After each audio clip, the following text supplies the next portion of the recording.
मेष राशि वाले बंधुओं, आप सभी का बहुत बहुत स्वागत है मेष मंथन भिंड यूट्यूब चैनल में। तो मेष राशि वालों, इस पूरे मार्च के महीने में भूल कर भी मत जाना, इन 3 स्थानों पर यदि आप गए तो आप अपनी बर्बादी को खुद अपने हाथों से लिखेंगे। जी हाँ बंधुओं, न केवल मार्च का महीना बल्कि पूरा 2025 आपका पूरी तरह से बर्बाद हो जाएगा। कारण इसका यह है कि कुछ बेहद ही शक्तिशाली ग्रह आपके पीछे पड़ जाएंगे। नकारात्मकता का एक ऐसा आवरण, एक ऐसा क्षेत्र आपके आसपास निर्मित कर दिया जाएगा कि फिर चाहे कितनी भी पूजा पाठ भक्ति कर लेना, अनुष्ठान कर लेना, कुछ भी कर लेना, आपके जीवन में भगवान की कृपा आ ही नहीं पाएगी। आपकी मेहनत का आपको पूरा फल प्राप्त नहीं होगा और जो भी योजनाएं, जो भी प्लान आपने बना रखे हैं भविष्य में, उन्हें करने के लिए उन सब योजनाओं पर पानी फिर जाएगा। बंधुओं, याद रखना कि इंसान से कहीं ज्यादा प्रबल शक्तियां इस ब्रह्मांड में मौजूद हैं और ग्रह नक्षत्र उनमें सबसे बड़ी भूमिका निभाते हैं। ग्रहों की शक्ति के आगे सभी निष्फल हो जाते हैं, निर्बल हो जाते हैं।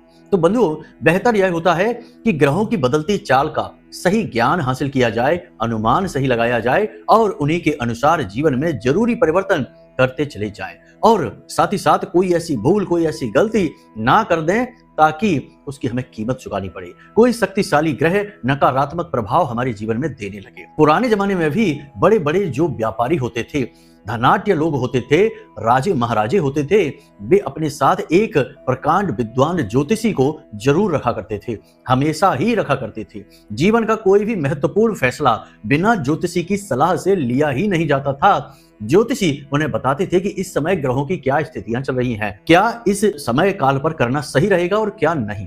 उसी के अनुसार राजे महाराजे अपने जीवन के फैसले लिया करते थे। कई बड़े बड़े युद्ध जीत जाया करते थे और दुनिया भर का खजाना, दुनिया भर की धन दौलत उनके जीवन में आ जाया करती थी।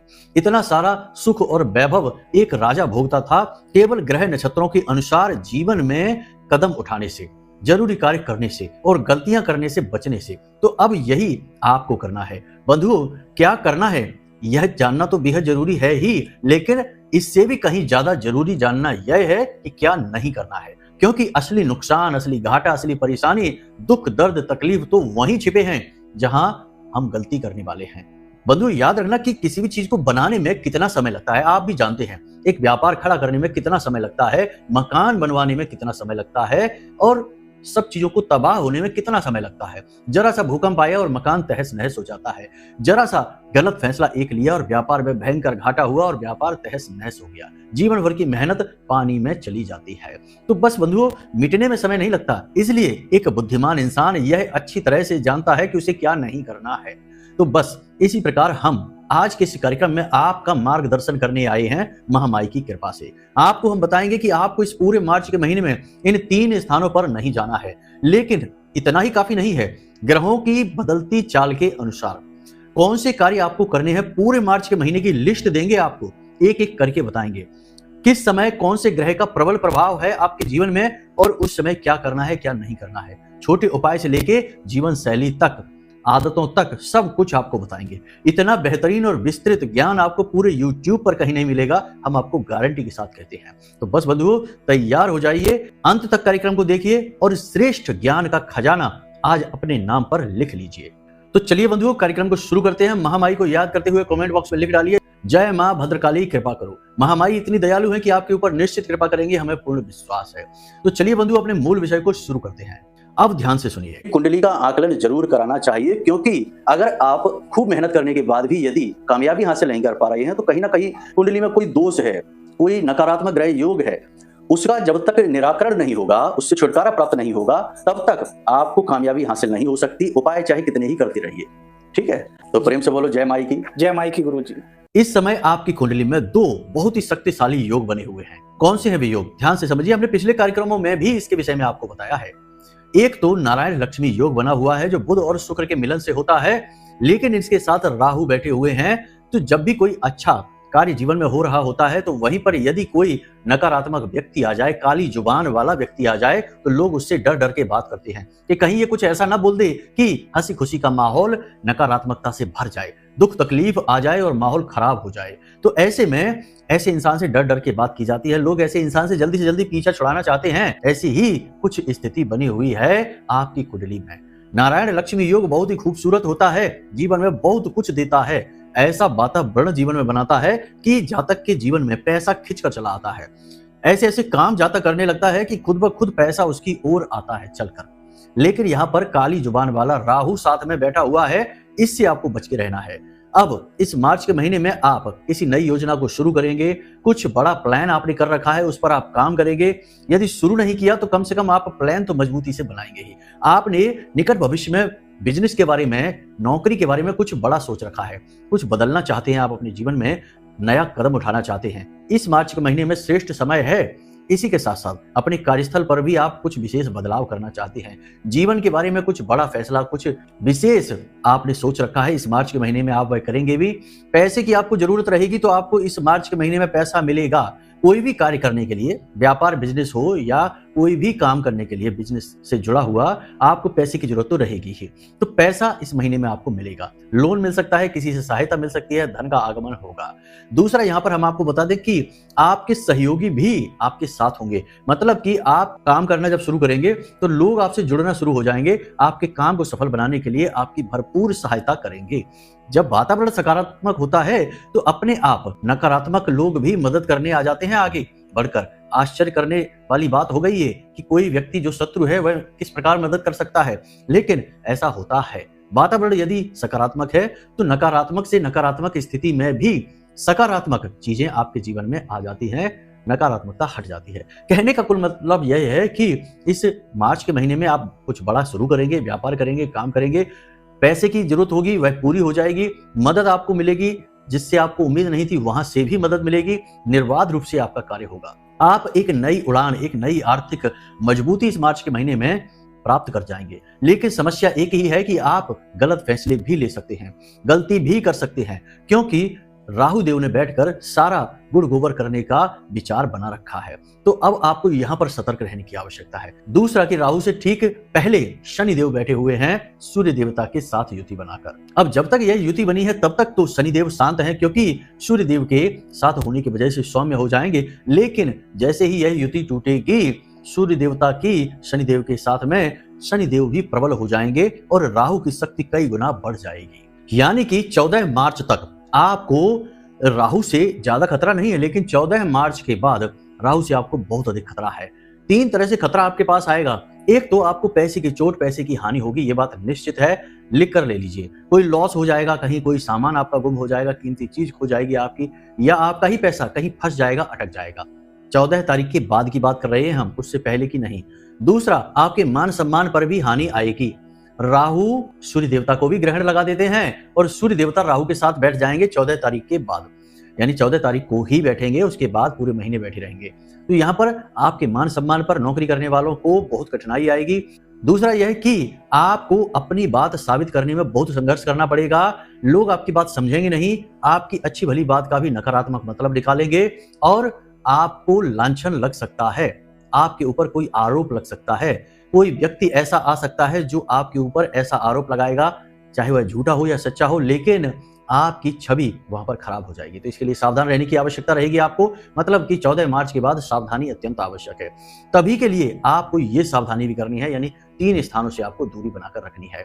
लेकिन इन 3 स्थानों पर दूरी बनाने की बात आपको हम बताएं, उससे पहले हम आपको कुछ ऐसी ट्रिक दे देते हैं, कुछ ऐसी तरकीबें दे देते हैं, जिससे राहु का नकारात्मक परिणाम आपके ऊपर लगभग ना के बराबर ही रहेगा, आएगा ही नहीं। यही तो खूबसूरती है ज्योतिष की, कि जहां एक तरफ पीड़ाओं की बात की जाती है, तकलीफों की बात की जाती है, वहीं दूसरी ओर उपायों के माध्यम से उन पीड़ाओं को दूर करने की भी बात की जाती है। तो अब ध्यान से सुनिए, 3 तरह के कार्य आपको कर लेने हैं, आपके जीवन में राहु की तकलीफ समाप्त हो जाएगी। पहला कार्य यह है कि आज के समय में हर व्यक्ति मोबाइल चलाता है, आप भी चलाते हैं। अपने मोबाइल में इस पूरे मार्च के महीने में सरस्वती माता का वॉलपेपर लगा लीजिए। जब भी आप अपने मोबाइल को देखेंगे, आपको मां सरस्वती के दर्शन होने चाहिए। सरस्वती मां राहु की आराध्य देवी हैं। तो जैसे ही आप सरस्वती मां के दर्शन करेंगे, राहु सौम्य हो जाएगा, क्योंकि कोई अपने आराध्य का अपमान नहीं कर सकता है। जो आराध्य की पूजा करेगा, आराध्य के दर्शन करके उन्हें नमन करेगा, उसका सम्मान राहु को करना ही पड़ेगा। इसी वजह से शनिदेव की पीड़ाएं जब बहुत बढ़ जाती हैं तो भोले बाबा को जल समर्पित किया जाता है। वैसे तो हनुमान जी के उपाय लोग बताते हैं, लेकिन हम शनिदेव के उपाय के तौर पर भोले बाबा का उपाय बताते हैं कि भोले बाबा की सेवा करिए, क्योंकि भोले बाबा शनिदेव के गुरु हैं, आराध्य हैं। तो जब आप भोले बाबा की शरण में जाएंगे तो शनिदेव आपका बाल भी बांका नहीं कर पाएंगे। हनुमान जी के साथ तो शनिदेव का केवल सम्मान है कि शनिदेव की मदद की थी हनुमान जी ने, इसलिए सम्मानवश हनुमान जी के भक्त को शनिदेव परेशान नहीं करते हैं। वहां शनिदेव का कोई दायित्व नहीं है, लेकिन भोले बाबा के साथ शनिदेव का दायित्व है, क्योंकि शनिदेव भोले बाबा के शिष्य हैं।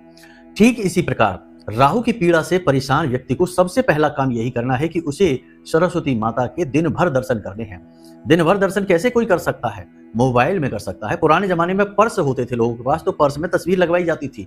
आज के जमाने में मोबाइल है, तो मोबाइल में तस्वीर लगा लीजिए माता सरस्वती की। पहला काम तो ये कर लीजिए। दूसरा काम आप ये करिए कि अपने घर के टॉयलेट पूरी तरह से साफ रखिए। नाम मात्र को गंदगी नहीं होनी चाहिए। जैसे ही गंदगी होगी राहु नकारात्मक तुरंत हो जाएगा। तीसरा काम आप ये करिए कि अपनी वाणी को बिल्कुल ही शांत और बहुत ही सुलभ और सौम्य रखिए। मतलब कि अपनी वाणी से गलत शब्दों का भूलकर भी प्रयोग न करें, गाली गलौज तो भूलकर ही ना करें। साथ ही साथ कोई ऐसे शब्द न बोलें जो नकारात्मक शब्द होते हैं, जैसे कि आज का दिन ही खराब है, हमारी जिंदगी ही खराब है, हमने बहुत तकलीफें झेली हैं, हमारे पास पैसा नहीं है, हमारे पास ये नहीं वो नहीं। इस तरीके की बातें आपको नहीं बोलनी है। जैसे ही आप ये बात बोलते हैं आपका राहु नेगेटिव हो जाता है और एक्टिव हो जाता है। इसीलिए पुराने जमाने से लोग ये बात कहते चले आ रहे हैं कि कोई गलत बात अपने मुंह से मत निकालो, पता नहीं जुबान पर कब सरस्वती बैठ जाए। ये बात बिल्कुल सत्य है। आपने भी ये बात नोटिस की होगी कि आप दिन में बहुत सारी बातें बोलती हैं और कभी कभी ऐसा होता है कि कोई एक आपकी कही हुई बात ज्यों की त्यों सत्य हो जाती है, सही साबित हो जाती है। तो आपको भी आश्चर्य होता है कि अरे ये तो हमने अभी थोड़ी देर पहले कहा था, ये कैसे हो गया? ये यही है, राहु आपका एक्टिव हो जाएगा तो आपके जीवन में जो आपने नकारात्मक कहा था उससे कई गुना बढ़कर नकारात्मक आपके साथ हो भी जाएगा। लेकिन यदि आप अच्छी बातें कहते हैं तो राहु पॉजिटिवली एक्टिव होता है और वह आपके द्वारा कही गई बात को सही साबित कर देता है। इसलिए अपने बारे में हमेशा अच्छी बातें कहिए, हमेशा शुभ बातें कहिए, नकारात्मक नहीं कहना है। एक छोटा सा किस्सा है कि जर्मनी का जो एक तानाशाह राजा था जिसे हिटलर कहते हैं, उसके बारे में ये कहा जाता है कि वह बचपन से ही, जब वह बहुत छोटा था तब से ही वह हमेशा अपने आप से यही कहता रहता था कि एक दिन मैं इस देश का राजा बनूंगा, एक दिन मैं इस देश का राजा बनूंगा। हमेशा वह यह पॉजिटिव बात अपने साथ कहता रहता था। हालांकि वह तो बहुत गरीब था, राजा बनने की संभावना ही नहीं थी, लेकिन उसने यह बात इतनी बार कही कि उसका पॉजिटिव राहु एक्टिव हो गया और उसे उस देश का राजा बना दिया, यानी जर्मनी का वह राजा ही बन गया। सिकंदर महान के विषय में भी यही बात कही जाती है और चंद्रगुप्त मौर्य के विषय में भी यही बात कही जाती है कि इन्होंने भी इसी तरह राजा बनने का सफर किया और विश्व विजेता बनने का सफर किया। कहने सुनने की 50 बातें होती हैं बंधु, लेकिन मूल बात यहाँ पर यह निकल कर आती है कि अपने विषय में नकारात्मक भूल कर भी नहीं कहना है, पॉजिटिव बात ही कहनी है। सरस्वती माता की तस्वीर के दर्शन आपको करने हैं, अच्छी बातें बोलनी है। भले ही दिन कितना ही खराब क्यों ना हो, तब भी उसमें कहीं ना कहीं एक अच्छाई ढूंढ लीजिए। कुछ तो अच्छा होगा ही, और उसी अच्छाई को 10 बार कहिए कि चलो अच्छा हुआ कि हमारे साथ ये बात हो गई। अरे बुरा बहुत हुआ, लेकिन कम से कम यहाँ पर एक चीज तो अच्छी हो गई। बस इतना सा आप करिए और आप देखिए जादू हो जाएगा आपके जीवन में। राहु आपके लिए पॉजिटिव हो जाएगा हद से ज्यादा। अब एक छोटा सा उपाय आपको और बता देते हैं। आपके घर का जो नैऋत्य कोण है वह राहु का स्थान माना जाता है। तो आपको क्या करना है कि एक प्लास्टिक का कटोरा लेना है। प्लास्टिक जो होती है वह राहु का प्रतीक होती है। प्लास्टिक का एक कटोरा लेना है, कटोरे का रंग नीला होना चाहिए और उस नीले कटोरे में आपको नील भरकर रख देनी है। नील जो सूखा पाउडर का नील आता है उसे आपको भरकर रख देनी है ढककर, और घर के नैऋत्य कोण में जमीन पर उसे रख देना है। एकांत में सुनसान में रखना या फिर वह किसी को दिखाई ना दे, इस तरह से रखना है। और हर चौथे दिन उस नील को अपने टॉयलेट से फ्लश कर देना है, यानी बहा देना है और फिर से भरकर रख देना। बहुत ज्यादा नहीं रखना है, थोड़ी सी नील भी रखेंगे तो चलेगा। इस क्रिया को आप पूरे मार्च के महीने करते रहिए, आप गजब के परिणाम महसूस करेंगे। आपको ऐसा लगेगा जैसे कि पूरी दुनिया आपको कामयाब बनाने के लिए जोर लगा रही है। ये कहावत आपने सुनी ही होगी कि अगर दिल से कोई बात मान ली जाए तो सारी कायनात आपकी उस बात को सच करने के लिए जोर लगाती है, प्रयास करती है। ऐसा ही आपको महसूस होने लगेगा, क्योंकि आपने पॉजिटिव किया तो किसे किया? राहु को किया। राहु बहुत ही शक्तिशाली ग्रह है, पूरे ग्रहमाला में राहु का कोई तोड़ नहीं है। तो बस इसी के साथ आपको खेलना है, पॉजिटिव बनाना है। आग है, आग के साथ खेलना है तो खाना बन जाएगा, और आग से खिलवाड़ यदि किया तो विस्फोट हो जाएगा, भस्म हो जाओगे। ये बातें याद रखना, ये बातें अनुभव की हैं, कहीं लिखी पढ़ी नहीं है। लिखी पढ़ी बातों की सीमा होती है और अनुभव की कोई सीमा नहीं होती। अनुभव असीमित होता है, जीवन से प्राप्त होता है। इसीलिए ये बातें हम आपको बता रहे हैं। तो इन क्रियाओं को आप करिए, इन बातों को याद रखिए। पूरे मार्च के महीने में ये आपके बड़े काम आने वाली हैं। एक छोटी सी बात और हम आपको बता दें कि पूरे मार्च के महीने में, खास तौर से 14 तारीख के बाद, आपके मान सम्मान पर आंच आए, आपको लगे कि कोई इंसान आपकी जानबूझकर बेइज्जती कर रहा है, ऐसी बातें कह रहा है जिससे आपका अपमान हो रहा है, या ऐसी स्थिति बन रही है जहां आपका अपमान होने लगा है, तो वहां पर आपको बहुत गंभीरता से काम लेना है, बहुत ही शांत हो जाना है। बोलना कुछ भी नहीं है। अगर सहन नहीं होता तो उस स्थान को बदल देना है, वहां से उठकर चले जाना है। लेकिन आपको प्रतिरोध नहीं करना है। जैसे ही आप प्रतिरोध करेंगे, अपनी सफाई देने की कोशिश करेंगे, कुछ भी कहने की कोशिश करेंगे, बात बिल्कुल गलत हो जाएगी, राहु नेगेटिव हो जाएगा। असल में यह राहु की एक चाल है। राहु एक मायावी ग्रह है। वह आपके आसपास इस प्रकार की माया रचेगा कि आप अपना नियंत्रण खो दें, और जैसे ही आप नियंत्रण खो देंगे, आपका काम तमाम हो जाएगा। राहु आपको बर्बाद कर देगा। कैसे बर्बाद करेगा? आपका मन खराब कर देगा, और मन से ही आप जीत सकते हैं। तुलसी बाबा ने श्री रामचरितमानस में क्या कह दिया? मन के हारे हार है, मन के जीते जीत, और मन ही मिलावत राम से, और मन ही करत अजीत। तो आपका मन खराब हो जाएगा जब आप किसी से नाजायज बहस में पड़ जाएंगे। तो ये नहीं करना है, नियंत्रण में रहना है। इन बातों को अपने दिमाग में बिठा लीजिए, गांठ बांध कर रख लीजिए।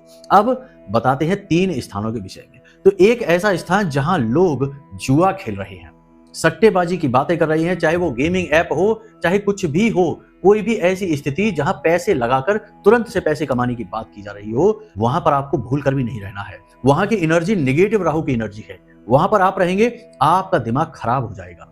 अब ये नहीं होगा कि आप भी जुआ खेलने लग जाएंगे, लेकिन नेगेटिव राहु आपको कहीं और ही प्रभावित करेगा। गलत जगह पर आपका पैसा लगवा देगा, गलत इंसान से आपको भिड़वा देगा, गलत एक्टिविटी में आपको व्यस्त कर देगा। आप अपना काम भूलकर कहीं और ही व्यस्त हो जाएंगे। तो ये चीज आपको नहीं करनी है। दूसरा कि भीड़ भाड़ भरे इलाके में आपको नहीं जाना है।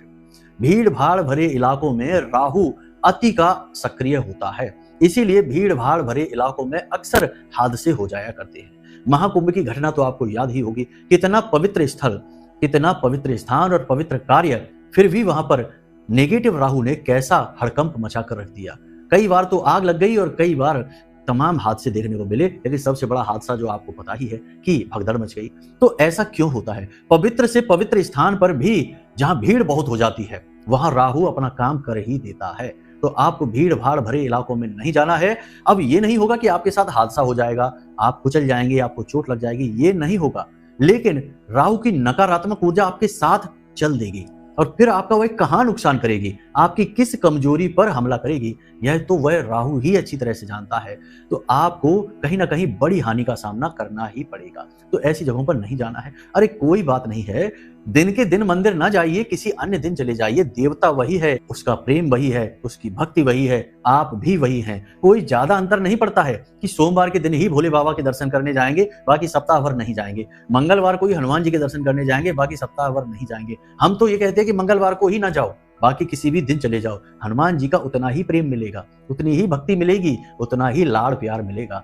हनुमान जी थोड़े ही बदल जाते हैं, ये तो लोगों ने दिन बना रखे हैं। और अक्सर यह देखा जाता है, अब कड़वी बात बताते हैं, कि दिन के दिन पर तो ढोंगी बहुत देखे जाते हैं, ड्रामेबाज बहुत देखे जाते हैं, जो मंदिर में जाकर भीड़ लगाते हैं। उनका भक्ति से कोई लेना देना नहीं है, बस फोटोएं खिंचवा रहे हैं, उल्टी सीधी हरकतें, कर्म को कर्म कर रहे हैं। इसी वजह से दिन के दिनों पर पवित्र से पवित्र स्थानों पर भी हादसे हो जाते हैं, इन कुकर्मियों की वजह से। तो ऐसे कुकर्मियों से दूर रहना है। आप दिन के दिन किसी धार्मिक स्थल पर ना जाइए, किसी और दिन चले जाइए, कोई बुराई नहीं है। उतनी ही भक्ति रहेगी, उतना ही भाव रहेगा, और किसी अन्य प्रकार की भीड़ भाड़ भरे इलाकों में तो जाना ही नहीं है। इसे आप याद रखना। अब तीसरा स्थान बंधुओं, इसके बारे में भी समझ लीजिए। किसी गंदे जगह पर, गंदे स्थान पर। अब गंदा स्थान कैसा? सड़क के किनारे कहीं कचड़े का बहुत ढेर लगा है, वहां आपको जरा भी नहीं ठहरना है। किसी ऐसी जगह जहां बहुत गंदगी होती है। अब देखो, परिस्थितियां सबकी अलग अलग हैं, कहां किसका कैसे क्या सामना होगा ये एक अलग बात है, लेकिन हमने आपको बता दिया कि किसी गंदे बदबूदार स्थान पर आपको नहीं जाना है। वहां पर भी नकारात्मक राहु सक्रिय होता है। असल में ऐसे गंदे बदबूदार स्थानों को राहु का स्थान माना गया है। तो ऐसे स्थानों पर जाने से फिर से नकारात्मक राहु आपके साथ हो लेगा। वैसे तो और भी बहुत सारी चीजें हैं, जैसे जहां मांस का, शराब का विक्रय होता है, सेवन होता है, ऐसी जगहों पर नहीं जाना है। होटलों वगैरह में भी आपको नहीं जाना है, क्योंकि वहां पर भी पवित्रता अपवित्रता का कोई ख्याल नहीं होता है, उल्टे सीधे कर्म हो रहे होते हैं। तो कोशिश करें कि पार्टी वार्टी के चक्कर में ना पड़े, होटल वोटलों से दूर रहें। भोजन का मन है, पार्टी का मन है तो घर पर ही कर लें, पहली चीज ये। दूसरा कि जहां पर बुराइयां हो रही हैं, लोगों की चुगलियां हो रही हैं, ऐसी जगह पर आपको नहीं जाना है, वहां पर भी नकारात्मकता बहुत अधिक है राहु की। और सबसे बड़ी बात कि जहां पर हमारे हिंदू देवी देवताओं का, हमारे भगवानों का अपमान हो रहा है, क्योंकि आजकल यह फैशन बन चुका है, लोगों को भगवान की बुराई करने में, धर्म की बुराई करने में बहुत फैशनेबल महसूस होता है। उन्हें लगता है कि हम बहुत फैंसी हैं, बहुत आधुनिक हैं, जो हम भगवान के बारे में 4 बातें उल्टी सीधी बोल देंगे तो हम बहुत पढ़े लिखे वैज्ञानिक सोच के इंसान बन जाएंगे। लेकिन ऐसे महामूर्खों को तब पता लगता है जब इन्हें दुनिया की नकारात्मकता उठाकर पटक देती है, और फिर ये नाक रगड़ते हुए भगवान के दरबार में जाते हैं और भीख मांगते हैं कि हे प्रभु हमारा उद्धार करो। ज्योतिषियों को जाकर अपनी कुंडलियां दिखवाते हैं। तो ऐसे लोगों के संगत से, इनकी छाया से दूर रहना है आपको। आप शुद्ध धार्मिक प्रवृत्ति के इंसान हैं, आप बस इसी प्रवृत्ति को लेकर चलिए। जी हाँ बंधुओं, तो बस इन बातों को ध्यान रखिए। पूरा मार्च का महीना आपके लिए सोने की खदान जैसा काम करेगा, बशर्ते कि आपने इसका प्रयोग करना सीख लिया, समय और परिस्थिति की चाल के अनुसार जीवन में बदलाव करने सीख लिए। तो हमने सारी बातें आपको विस्तार से बताई हैं, अब बहुत सारी बातें और भी हैं बताने के लिए, लेकिन सब कुछ बताने चलेंगे तो कार्यक्रम 4 घंटे लंबा हो जाएगा। इतना धैर्य आज के लोगों में नहीं है। इतना सा ही कार्यक्रम देखने में लोगों को पसीने छूट जाते हैं, तो ये लंबी चौड़ी ज्ञान की बातें भला कौन सह पाएगा। असहनीय दर्द होगा लोगों की छाती में जब इतनी लंबी बातें हम करेंगे, 4-4 घंटे की ज्ञान की बातें। बड़ा वीर बहादुर योद्धा चाहिए इन बातों को सहने के लिए। आजकल के हल्के और उथले मन वाले लोग नहीं सह सकते इन सब बातों को, वे तो बस 2 मिनट की रील देखकर ही खुश हो जाते हैं। खैर बंधुओं, आज के इस कार्यक्रम को यहीं विराम देते हैं। यदि मन में कोई प्रश्न उठे या कुंडली विश्लेषण कराना हो तो नंबर हमने वीडियो में दे दिया है, इन्हीं नंबरों पर फोन करिए। यही धाम के नंबर है, हमारे नंबर है। बाकी कमेंट से कहीं से नंबर उठाकर फोन मत कर देना, वरना धोखेबाजी हो सकती है, इसलिए आपसे कहते हैं। तो चलिए बंधु, आज के कार्यक्रम को यहीं विराम देते हैं। हमेशा हंसते रहिए, मुस्कुराते रहिए, सकारात्मक रहिए और महामाई पर अपनी आस्था और विश्वास बनाकर रखिए। आपका उद्धार तो वहीं से होना है। तो प्रेम से बोलिए जय माई की। महामाई आपका कल्याण करेंगे। धन्यवाद।